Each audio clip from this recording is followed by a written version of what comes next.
Hello everyone, स्वागत है आप सबका एक और नए ड्रामा के हिंदी वर्जन में। नई कहानी के स्टार्टिंग में हम लोग ओल्ड चाइना का टाइम देखते हैं। रोज जो कि इस कहानी की हीरोइन है, वो ट्रेन से ट्रैवल करते हुए जा रही थी अपनी मॉम का लेटर पढ़ करके। वो सोच रही होती है कि उसकी एंगेजमेंट फू से सेट कर दी गई थी बचपन में ही, लेकिन उसकी मॉम के जाने के बाद उसके फैमिली वालों ने उसे गाँव भेज दिया और अब उसकी सौतेली सिस्टर जी उसकी जगह लेने वाली है। बट अब जो उससे बिलॉन्ग करता है वो उसे लेने के लिए जा रही है।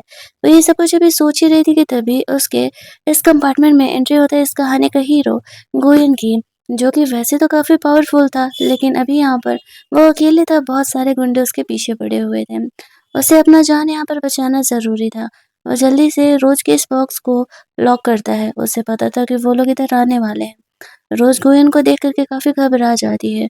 वो रोज़ को बेड पर धक्का देता है और यूँ इस तरीके से बिहेव करने लगता है जैसे कि वो दोनों यहाँ पर रोमांस कर रहे हैं, ताकि जो लोग भी यहाँ पर उन्हें ढूँढते हुए आए, उन्हें भी यही लगे। रोज़ ऑलरेडी गोयन से काफ़ी घबराई हुई थी। एक अचानक से लड़का का उसके कमरे में आना और ऊपर से ये सारा सिचुएशन। गोयन रोज़ को कहता है कि तुम्हें वो साउंड निकालने होंगे जिससे कि जो भी हमारे कमरे में आए, उन्हें ये लगे कि एक्चुअल में हम दोनों रोमांस ही कर रहे हैं। तो रोज़ को मजबूरी में ऐसा करना पड़ता है। तभी अचानक से वो गुंडे लोग उस बॉक्स में एंटर कर जाते हैं। जैसे ही ऐसा होता है तो गोयन अपना फेस छुपा लेता है और रोज़ यहाँ पर कहने लगती है कि दिख नहीं रहा है कि हम दोनों यहाँ पे रोमांस कर रहे हैं, तुम लोग निकलो यहाँ से। वो लोग सॉरी सॉरी बोलते हुए जल्दी से कमरे से बाहर चले जाते हैं और आपस में बातें कर रहे थे कि आज के ज़माने में लड़कियां भी कुछ ज़्यादा ही एडवांस हो गई हैं। ट्रेन के कमरों में इनका यहाँ पे रोमांस स्टार्ट हो जा रहा है। वो लोग नहीं डाउट कर पाते हैं कि वो लड़का हो सकता है कि जिसे वो ढूंढ रहे हैं वही हो, और दूसरे बॉक्सेस में गोयन को ढूंढने लगते हैं। उन लोगों के जाते ही गोयन यहाँ पर रोज को उसका जान बचाने के लिए शुक्रिया कहता है और कहता है कि वह इस बात का एहसान जरूर ही चुकाएगा। ऐसा कहते हुए वो उस कमरे से बाहर निकल जाता है। रोज इसे एक बुरा सपना समझ करके भूल जाना चाह रही थी और वो सोचती है कि वो गोयन से कभी ना मिले। जब गोहिन कमरे से जाता है तो रोज ने गोहिन की गन चुरा ली थी और ये बात फिलहाल गोहिन नोटिस नहीं कर पाता है। वो सोचती है कि आगे फ्यूचर में ये मेरे प्रोटेक्शन के काम आएगी। गोयन के ड्रेस को देख करके वो ये समझ रही होती है कि वो ज़रूर ही कोई हाई रैंक का ऑफिशियल होगा और उसे उसे अवॉइड करना होगा। वो जो काम यहाँ पर करने के लिए आई है, वो बस अपना काम करेगी और शहर छोड़ करके चली जाएगी। यही वो सोचती है। सोचते-सोचते वो रेलवे स्टेशन पर नीचे उतरती है, जहाँ पर कि उसकी सौतेली मॉम उसकी सौतेली सिस्टर जीजी के साथ उसे लेने के लिए आई हुई थी। ये लोग यहाँ पर उसे इसीलिए बुलाए थे ताकि वो फ़ो नाम के उस बंदे से अपना एंगेजमेंट कैंसल कर सके। लेकिन उन्हें नहीं पता था कि जीजी यहाँ पर क्या प्लान करके आए हुई हैं। वो लोग कहती है कि फाइनली तुम्हें गाँव से हमें यहाँ पर बुलाना ही पड़ा। तुम्हें तो पता है ना कि तुम्हें यहाँ पर क्या करना है। वो लोग उसकी मॉम की चीज़ों को लेकर के उसे धमकी देते रहते थे और आज भी रोज़ को इसी वजह से धमकी देते हुए कहते हैं, वैसे भी तुम गाँव की हो, तुम इतने हाई रैंक ऑफिशियल से शादी करने के लायक नहीं हो, तुम्हारी औकात से बाहर है, तो तुम हमारा नाक ही कटवाओगी। मैं तुम्हारी जगह चली जाती हूँ, जीजी का ये कहना था। रोज़ बस स्माइल करके रह जाती है। वो सबके सामने तो वैसे बहुत ही इनोसेंट दिखाती है कि वो बहुत ही इनोसेंट है, बहुत ही वीक है। उसे यहाँ पर सबसे डर लगते रहता है, लेकिन वो पीठ पीछे सबके अपना चाल चल रही होती है।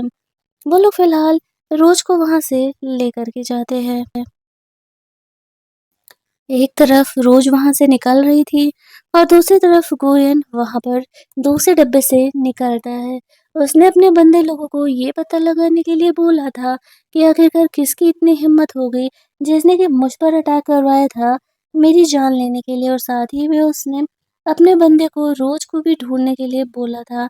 लेकिन रोज के बारे में फिलहाल तो उसे कोई इन्फॉर्मेशन नहीं मिल पाता है और ना ही वो लोग उस बंदे के बारे में पता लगा पाते हैं जिसने कि इस तरीके से गोयन पर अटैक किया था। अब गोयन आज के बाद रोज़ में बहुत ज़्यादा ही इंटरेस्टेड हो जाता है। दैट्स व्हाई वो उसे ढूँढ रहा था और वो उसे अपनी गर्लफ्रेंड बनाने का प्लान कर रहा था। लेकिन रोज़ रेलवे स्टेशन से कुछ इस तरीके से गायब हो गई थी जैसे कि वो थी ही नहीं। ड्रेस व्रेस चेंज करा करके रोज़ को फाइनली फू के घर लेकर के जाया जाता है, जहाँ पर कि वो फू की मॉम से मिलने वाले थे। जीजी की फैमिली ने तो सोचा था कि एक्चुअल में यहाँ पर वो लोग उसकी मॉम से बात करेंगे और बोलेंगे यहाँ पर एंगेजमेंट कैंसल कर देने के लिए। और वो कुछ ऐसा करने भी वाली थी, लेकिन तभी रोज़ यहाँ पर कहती है, "आंटी मुझे आपसे कुछ अकेले में बात करना है, ये एंगेजमेंट कैंसल करने से पहले।" तो वो लेडी के मन में ना जाने क्या बात आता है और वो रोज़ को अपने कमरे में लेकर के जाती है बात करने के लिए। जीजी और उसकी मॉम ने तो एक्सपेक्ट नहीं किया था कि जीजी ऐसा कुछ करने वाली है, वहाँ जाकर के। अंदर जाने के बाद जो फू की मॉम होती है, वो कह रही होती है, "जैसा कि तुम्हें पता है कि तुम एक गाँव से बिलॉन्ग करती हो और तुम हमारे घर में आना डिज़र्व नहीं करती हो, तो बेहतर होगा कि तुम अपनी औकात समझो। मेरे बेटे के पीछे लड़कियों की लाइन लगी हुई है। वो तो हमारे कुछ पुराने रिश्तेदारों की वजह से तुमसे एंगेजमेंट फिक्स हो गया था, लेकिन अब मैं इसे वैलिड नहीं करार देती हूँ। रोज़ उस लेडी को कहती है कि एक्चुअल में आप मेरा एंगेजमेंट कैंसल नहीं कर सकती। वो लेडी कहती है, तुम्हारी इतनी हिम्मत कि तुम मुझसे ज़बान लड़ाओ, मेरे ऑर्डर के खिलाफ जाओ। फिर रोज़ उसे उसका लिखा हुआ लव लेटर दिखाती है और कहती है, ऐसा है ना, अगर ये लव लेटर मैंने पब्लिक कर दिए तो आपका जो ये इतना रिच हस्बैंड है और इतना पावरफुल है, वो तो आपको ऐसे भी मार डालेगा और उसे ये भी पता चल जाएगा कि ये जो बेटा है फू, वो आपका और आपके लवर का है, आपके हस्बैंड का नहीं है। अब आप सोच लो कि आपके लिए क्या ज़रूरी है? आपका स्टेटस मेंटेन करना ज़रूरी है या आपको अपने कंट्रोल में रखने वाली बहू चाहिए? आप मुझे डिसाइड करके बता देना। और अगर आपको ये लगता है कि आप अभी मुझे मरवा दोगे और आपका ये सीक्रेट, ये लव लेटर्स कहीं नहीं जाने वाले, तो ये आपकी गलतफ़हमी है। अगर आधे घंटे के अंदर इस मेंशन से मैं बाहर नहीं निकली, तो मेरे बंदे सेठ हैं और वो इस लव लेटर को पूरे शहर में फैला देने वाले हैं। तब तो बदनामी भी आपकी यही होने वाली है। रोज़ सिर्फ़ फू की मॉम से 1 साल का वक़्त माँगती है और कहती है, मैं सिर्फ़ 1 साल के लिए फू से एंगेज होना चाहती हूँ, ताकि मैं उसके पावर का इस्तेमाल कर सकूँ। मेरे लाइफ़ में कुछ काम बाकी है जिन्हें मैं पूरा करना चाहती हूँ। जैसे ही वो 1 साल में वो काम पूरे हो जाएँगे, मैं खुद ही यहाँ पर फू से अपना एंगेजमेंट कैंसल कर लूँगी। फू की मॉम की फ़िलहाल वो मजबूरी थी, तो वो दोनों यहाँ पर डील करने के लिए रेडी हो जाते हैं। रोज़ कहती है, 1 साल बाद जब मेरा काम कंप्लीट हो जाएगा, मैं फूस से अलग हो जाऊँगी, तो फिर मैं आपको ये सारे लव लेटर्स के ओरिजिनल कॉपी दे दूँगी और फिर मैं आपको कभी भी ब्लैकमेल नहीं करूँगी। फू की मॉम के पास फ़िलहाल कोई ऑप्शन नहीं था और वो बात मान जाती है। हालाँकि वो मान तो गई थी रोज़ के सामने, लेकिन इतनी आसानी से भला वो गाँव से आए हुए लड़की को अपने घर का बहू तो कभी नहीं बनाएगी। थोड़ी देर बाद वो दोनों कमरे से बाहर निकलते हैं। जीजी और उसकी मॉम आंखें फाड़-फाड़ के देख रहे थे कि क्या होने वाला है। अब यहाँ पर वो की मॉम रोज़ से काफ़ी अच्छे से बिहेव कर रही थी। उन्हें लगने लगता है कि कहीं वो एंगेजमेंट कंटिन्यू करने के लिए तो नहीं मान गई है। फू की मॉम उसे कहती है कि कल हमारे घर में एक बड़ी पार्टी होने वाली है, तो इस एंगेजमेंट का क्या होने वाला है, वो मैं कल अनाउंस करने वाली हूँ। तो आप लोग सब अपनी पूरी फैमिली के सहित वहाँ पर आइएगा ज़रूर। ये सुनते ही जीजी और उसकी मॉम काफ़ी खुश होने लगती है कि लगता है कि कल सबके सामने वो रोज़ को रिजेक्ट करने वाली है। ये तो और भी अच्छा है, उससे उसकी बेइज्जती भी काफ़ी होगी। वो लोग यही बातें सोच कर के खुश हो रहे होते हैं, लेकिन उन्हें नहीं पता था ना कि रोज़ ने अंदर क्या सेटिंग भिड़ाया है। जब वो लोग वहाँ से बाहर निकलते हैं तो रोज़ से वो लोग पूछ रहे थे कि फूकी मॉम ने उससे क्या कहा। रोज़ उससे कहती है कि उन्होंने बस मुझसे ये कहा कि कल पार्टी में आ जाने के लिए। उनके रिश्तेदार और दोस्त भी रहेंगे तो उनके सामने वो शादी के बारे में कुछ इम्पोर्टेंट अनाउंसमेंट करना चाहती है। उन्हें लगने लगता है कि चलो ठीक है। रोज़ को भी नहीं पता है कि फूकी मॉम सबके सामने उसकी बेइज्जती ही करेगी और इस एंगेजमेंट को कैंसिल ही करेंगी। उन्होंने प्लान किया था जीजी से फू की शादी कराने का, जिससे कि उनके फैमिली का स्टेटस और आगे बढ़ जाए। वो लोग कह रही होती है कि रोज़ तो इस शहर में सिर्फ चंद दिनों की मेहमान है। जैसे ही यहाँ पर उसका एंगेजमेंट फू से टूटता है, उसे वापस से गाँव भेज दिया जाएगा। रोज़ यहाँ पर हाँ में हाँ मिला रही होती है और मन ही मन सोच रही थी कि इन ढक्कनों को जितना खुश होना है आज भर हो लेने दो। कल पार्टी में तो उन्हें जो शौक लगने वाला है, ये तो इन लोगों ने भी कभी एक्सपेक्ट नहीं किया होगा। जब वो लोग घर पहुँचते हैं तो जीजी के डैड पूछ रहे थे कि वहाँ पर क्या हुआ। तो जीजी की मॉम बताती है कि कल फू की मॉम ने हम सबको पार्टी में बुलाया है। वो पूछ रहे थे कि उन्होंने एंगेजमेंट कैंसल तो कर दिया ना? तो जीजी कहती है कि पता नहीं डैड, लेकिन मुझे लगता है कि कल पार्टी में वो लोग एंगेजमेंट कैंसल करने वाले हैं। उसके पापा कहते हैं कि उन्होंने तो हिंट दिया था कि वो तुम्हारी शादी फू से कराना चाहते हैं। उसकी मॉम कहती है कि हो सकता है कि कल वो लोग यही करने वाले हों, वो तो कल जाकर के पता चलेगा। उसके फादर ये सोच कर के खुश थे कि अगर ऐसा होता है तो फिर हमारी फैमिली की तो निकल पड़ेगी। फिर वो रोज को कहते हैं, कल जैसे ही तुम्हारा एंगेजमेंट कैंसिल होता है, तुम्हें यहाँ रहने की कोई ज़रूरत नहीं है, तुम गाँव वापस लौट जाना। रोज़ ओके बोल कर के अपने कमरे में चली जाती है। थोड़ी देर बाद जब वो बाहर निकलती है टहलने के लिए, तो उसे ध्यान आता है कि वो ये शहर छोड़ नहीं सकती। यहाँ पर उसकी मॉम की बहुत सारी प्रॉपर्टी है और ये म्यूज़ियम जो कि उसके ग्रैंडफ़ादर का हुआ करता था और वो उसकी अमानत थी, जो कि उसके फ़ादर फ़िलहाल सँभाल रहे हैं, वो सब कुछ उसे चाहिए। उसे अपनी मॉम के लिए अपनी फ़ैमिली से रिवेंज भी तो लेना है, तो वो भला ये शहर छोड़ कर के कैसे ही जा सकती है।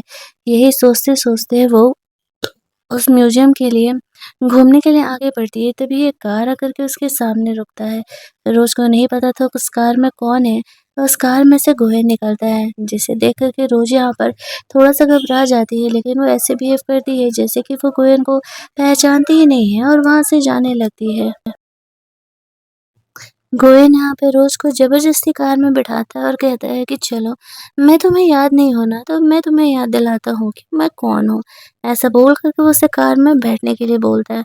फिर जब वो रोज़ को किस करने का कोशिश कर रहा होता है, तो रोज़ उसे रोक देती है। वो उसे कहता है, तुम बहुत जल्दी मुझे नहीं भूल गई। तुम रेलवे स्टेशन से कुछ इस तरीके से गायब हो गई थी, जैसे कि तुम थी ही नहीं। तुम्हें क्या लगा कि मैं तुम्हें नहीं ढूँढ पाऊँगा? गोहिन यहाँ पर रोज से कहता है कि तुम मेरी वुमन हो, मुझसे भाग करके कहाँ जाओगी? रोज उसे कहती है कि क्यों मेरे पीछे पड़े हो? शहर में तुम्हें बहुत सारी लड़कियां मिल जाएंगी। मैं कंट्री साइड से बिलोंग करती हूँ, मुझे जाने दो। मैं तुम्हारे लायक नहीं हूँ। लेकिन यहाँ पे वो उसे कहता है कि मुझे शहर की लड़कियों से क्या मतलब, मेरा दिल तुम पर आ गया है और तुम मुझसे पीछे छुड़ा करके कहीं नहीं जा सकती हो। रोज को लग रहा था कि वो बहुत ही बुरा फंस गई है। इस तरीके से गोयन उसका पीछा नहीं छोड़ने वाला है और उसके ड्रेसिंग सेंस और उसके पावर को देख करके वो समझ जाती है कि वो बहुत ही पावरफुल है, तो वो गोयन से पंगा तो नहीं ले सकती है। ये सब कुछ चल ही रहा था कि तभी वहां पर एक बंदा आकर के गोयन के सेक्रेटरी को कुछ बोलता है। उसका सेक्रेटरी गोयन को कहता है कि जिन लोगों ने आप पर अटैक किया था, हमने उन्हें फाइनली पकड़ लिया था, लेकिन इतनी पिटाई लगाने के बावजूद भी वो लोग ये बताने के लिए तैयार नहीं है कि आप पर अटैक किसने करवाया था। गोविंद कहता है, चलो ये बात तुमने अच्छे मौके पे बताई, हम चलते हैं उसे पर्सनली इंटरोगेट करने के लिए। और वो रोज को कहता है कि चलो आज मैं तुम्हें एक मस्त ड्रामा दिखाने वाला हूँ। ऐसा कह के वो रोज को जबरदस्ती उस अंधेरे कमरे में लेकर के जाता है, जहाँ पर कि उन दो लोगों को उसने पकड़ करके रखा था, जो कि स्पेशली यहाँ पर गोविंद पर अटैक करने के लिए आए हुए हैं। उनकी हालत बहुत ही बुरी थी, उनकी पिटाई की गई थी। जब गोयन यहाँ पर देखता है कि वो लोग सच नहीं बता रहे हैं कि किसने उस पर अटैक करने के लिए उन्हें बोला था, तो वो उनमें से एक बंदे को जान से मार देने के लिए बोलता है। रोजी देख कर के बहुत ही घबराई थी, वो वहाँ से जाना चाह रही थी, लेकिन गोयन उसे खींच करके वापस से अपने लैप पर बैठा लेता है और वो रोज को किसी हालत में जाने नहीं देने वाला था। यहाँ पर इस तरीके से जैसे ही उस बंदे को मारा जाता है, तो दूसरा वाला बंदा यहाँ पे डर के मारे सच बोल देता है कि उसे किसने कहा था ऐसा करने के लिए। तो गोविंद उस बंदे को भी मरवा देता है, क्योंकि वैसे भी उसका काम हो चुका था। जिंदा तो वो दोनों में से किसी को नहीं छोड़ने वाला था। खून की कुछ बूंदें यहाँ पर गोविंद और रोज पर भी गिर जाती हैं, जिसे देख कर के रोज बहुत ही घबरा गई थी और वो यहाँ से निकलना चाह रही थी। लेकिन गोविंद उसे अपनी तरह पावरफुल और स्ट्रांग बनाना चाह रहा था, क्योंकि उसने खुद को मेंटली प्रिपेयर कर लिया था। रोज उसे पसंद आ गई थी और वो रोज को अपनी गर्लफ्रेंड बनाने वाला था। डरी सहमी सी रोज चुपचाप वहाँ बैठी थी। गोविंद सबके सामने रोज को ऐसे किस करता है और उसे वहां से लेकर के जाता है। घबराई हुई सी रोज यहाँ पर गोयन को मना भी नहीं कर पाती है। वो उसे कार में लेकर के जाता है और उसे किस करने लगता है। रोज उसे धक्का देती है। यहाँ पर गोयनो से कहता है कि मुझे पता है कि एक्चुअल में तुम वो से एंगेजमेंट करने के लिए आई हुई हो, लेकिन तुम अब मेरी बंदी हो, तो मैं यहाँ पर तुम्हें उससे एंगेज नहीं होने देने वाला हूँ। रोज जानती थी कि गोयन बहुत ही पावरफुल है, लेकिन मुझसे कहती है कि तुम्हें डर नहीं है कि मैं फूकी फियांसे हूँ और तुम मेरे साथ ये सब कुछ कर रहे हो। उसे पता चलेगा तो तुम्हें छोड़ेगा नहीं। गोविंद से कहता है शायद तुम मेरे बारे में जानती नहीं हो। अगर मैं आज चाहूँ तो फू के बेडरूम में जाकर के सो सकता हूँ और किसी को उस घर में औकात नहीं है मुझे कुछ बोलने की। ऐसा बोल करके वो वापस से रोज पर अपना हक जताने लगता है और उसे किस करने लगता है। रोज घबराई हुई सी चुपचाप बैठी थी। वो कहता है कि शुक्र मनाओ कि तुम कल उस पार्टी में ना जाओ, वरना तुम्हें पता है कि मैं क्या करने वाला हूँ। फिर वो रोज को घर छोड़ देता है। रोज डरते-डरते उसकी कार से उतरती है और जल्दी-जल्दी अपने घर चली जाती है। उसका सेक्रेटरी उसे कहता है कि अगर आप रोज को पसंद करते हो तो डायरेक्टली बता दो। इस तरीके से उसे डराओगे तो वो दूर चली जाएगी। गोविंद उसे कहता है किसने कहा कि मैं उसे पसंद करता हूँ? मैं तो बस उसे सच में डराना ही चाहता हूँ। लेकिन वो बंदा सही में भी रोज में इंटरेस्टेड हो गया था। दूसरी तरफ हम लोग रोज को देखते हैं जो कि इस तरीके से घर में जाती है। बहुत ही घबराई हुई थी। वो अपना ये रिवेंज वाला प्लान किसी को खराब नहीं करने देना चाहती थी। तभी उसे गोयन का गन का याद आता है। वो खुद को संभालती है और कहती है कि कल वो किसी हालत में उस पार्टी में जाएगी। तभी तो एंगेजमेंट यहाँ पर अनाउंस हो पाएगा और चाहे गोयन जो भी करे वो सिचुएशन को खुद संभाल लेगी। ऐसा सोचते हुए वो गन को संभाल करके रख लेती है। जब वो सोने के लिए जाती है तो आज जो कुछ उसने देखा, उन लोगों का टॉर्चर, गोयन को उसे डराना, वो सब कुछ रात भर उसे सोने नहीं दे रहा था और उसे बुरे-बुरे सपने आ रहे थे। जैसे-तैसे रात कटती है, अगली सुबह रोज की नींद खुलती है। जब वो कमरे से बाहर निकलती है, तो जीजी और उसकी मॉम कहती है, "चलो, पार्टी में जाने के लिए रेडी हो जाओ। फिर तुम्हें आकर के गाँव जाने की भी तो तैयारी करनी होगी ना।" रोज उन्हें कुछ नहीं बोलती है। उन्होंने उसे पार्टी में जाने के लिए एक ड्रेस तक नहीं दिया था। रोज ने खुद के लिए एक ड्रेस प्रिपेयर किया था और वो वही ड्रेस पहन करके पार्टी के लिए चली जाती है। जब वो लोग उस पार्टी में पहुँचते हैं, तो वो पार्टी बहुत ही बड़े तौर से हो रही थी। सब लोग वहाँ पर डांस कर रहे होते हैं। वो तीनों उस पार्टी में एंट्री करते हैं, तो जीजी की आँखें खुली की खुली रह जाती हैं। वो कहती है कि मॉम मैंने आज तक इतनी बड़ी पार्टी कभी अटेंड नहीं की। उसकी मॉम उसे कहती है कि चलो अच्छा है, तुम्हें इन बड़े घराने के लोगों के साथ उठना-बैठने की आदत डालनी होगी। अब तुम फूफी फियोंसे होने वाली हो। तभी वहाँ पर फू की मॉम रोज़ और उसकी फैमिली को यहाँ आते हुए देखती है। उसने सोचा था कि वो उनका इतना यहाँ पर पार्टी में इंसल्ट कराएगी, तो वो खुद ही यहाँ पर एंगेजमेंट कैंसल करके चली जाएगी। उन्हें तो लगता था कि रोज़ गाँव से बिलॉन्ग करती है। फू की मॉम यही सोच रही होती है कि रोज़ को कुछ नहीं आता है और सब लोग जब यहाँ पर उसको इंसल्ट करेंगे, तो वो खुद ही इस एंगेजमेंट से बैकआउट कर जाएगी। उन्हें रोज़ के प्लान के बारे में तो पता ही नहीं था। लेकिन वो इस तरीके से रोज़ और उसकी फैमिली को देख कर के मुँह बनाने लगती हैं। तभी एक हेल्पर आकर के रोज़ और उसकी फैमिली को कहता है कि आप लोगों का अरेंजमेंट वीआईपी एरिया में किया गया है। फू की मॉम इधर आ रही होती है, तो इसे देख कर के उसकी फैमिली को लगता है कि शायद वो लोग उससे आके बात करेंगे, लेकिन वो इग्नोर करके चली जाती है। अब उन लोगों को लगने लगता है कि एक्चुअल में वो शायद कुछ ज़्यादा ही बिज़ी है। मन के दिलासा के लिए तो यही बोल रहे थे। रोज़ जीजी और उसकी मॉम जाकर के साइड में बैठती है। जब यहाँ पर फू की मॉम अपने हस्बैंड से बता रही होती है कि रोज़ ही फू की फियांसे हैं, तो रोज़ का टेम्परामेंट देख कर के उसके डैड उसे काफ़ी पसंद करने लगते हैं और कहते हैं कि काफ़ी सीधी-सादी सी लड़की है और देखो कितनी डेलिकेसी के साथ रेडी होकर के आई है। भले ही वो गाँव में रहती है, लेकिन उसे देख कर के बिल्कुल भी ऐसा नहीं लगता है। उनकी ये बड़ाई सुन कर के फू की मॉम को गुस्सा आने लगता है। ये लड़की इतनी अच्छी कैसे हो सकती है ऊपर से? तब वो उसे ब्लैकमेल कर रही थी। दैट्स व्हाई वो रोज़ को और ज़्यादा नापसंद कर रही होती है। तभी वहाँ पर बोला जाता है कि जब सब लोग यहाँ पे डांस वांस कर रहे हैं, तो रोज़ को भी डांस करना होगा, क्योंकि मॉम ने ये जानबूझ करके ऐसा कराया था, ताकि उसे उन्हें ऐसा लग रहा था कि रोज़ को डांस करना तो आता नहीं होगा, ऑब्वियस सी बात है। तो जब यहाँ पर लोग उसको इंसल्ट करेंगे तो वो बैकआउट कर जाएगी। 2 लड़के वहाँ पर आते हैं, उन्हें कहा जाता है कि वो अपना डांस पार्टनर चूज़ कर ले। वो लोग रोज़ का मज़ाक उड़ा रहे होते हैं, वो तो गाँव से बिलॉन्ग करती है, उसे तो डांस ये वाला कहाँ आता होगा। वो सॉरी जो जीजी होती है वो कहती है, "कोई बात नहीं, आप लोग इस बात का बुरा मत मानो, मेरी जो बहन है ना वो थोड़ी-सी देहाती टाइप की है, उन्हें हमारे यहाँ के ऐसे तौर-तरीके पसंद नहीं है, बट कोई बात नहीं, मैं हूँ ना, मैं आप लोगों के साथ डांस करने के लिए तैयार हूँ।" ये सुन कर के फू की मॉम हँस रही होती है।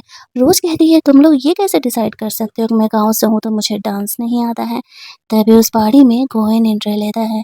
गोयन के आते ही सब आपस में खुसुर-फुसुर करने लगते हैं कि गोयन तो बहुत ही ज़्यादा हाई ऑफिशियल रैंक होल्ड करता है और वो इस पार्टी में क्या कर रहा है। वो यहाँ पर आते ही रोज को अपने साथ डांस करने के लिए ऑफर करता है और ड्रामा का पार्ट 1 हमारा यहीं पर कंप्लीट कर दिया जाता है। ड्रामा में कुछ इशू होने की वजह से मैं ड्रामा को वापस से जीरो से शुरू कर रही हूँ। मैं एंड मैं अपनी फैमिली से, यूट्यूब फैमिली से यही होप करूँगी कि मुझे वापस से आप लोग उतना ही प्यार दिखाइए, जितना कि आप लोग पहले दिखाया करते थे, ताकि मैं आप लोगों के लिए इसी टाइप के कुछ इंटरेस्टिंग ड्रामास के हिंदी एक्सप्लेनेशन लेकर के आते रहूँ। आपका प्यार हम सबका मोटिवेशन होता है, आप ही अच्छे से जानते हो। वीडियो को ज़्यादा से ज़्यादा शेयर करो और अपने प्यारे-प्यारे कमेंट्स ज़रूर करना, इससे मैं बहुत ही हैप्पी-हैप्पी फ़ील करती हूँ। और उसी हैप्पी मूड के साथ आप लोगों के लिए और भी कुछ रोमांटिक और इंटरेस्टिंग ड्रामास के हिंदी वर्जन लेकर के आते रहूँगी। तब तक के लिए कीप लिसनिंग।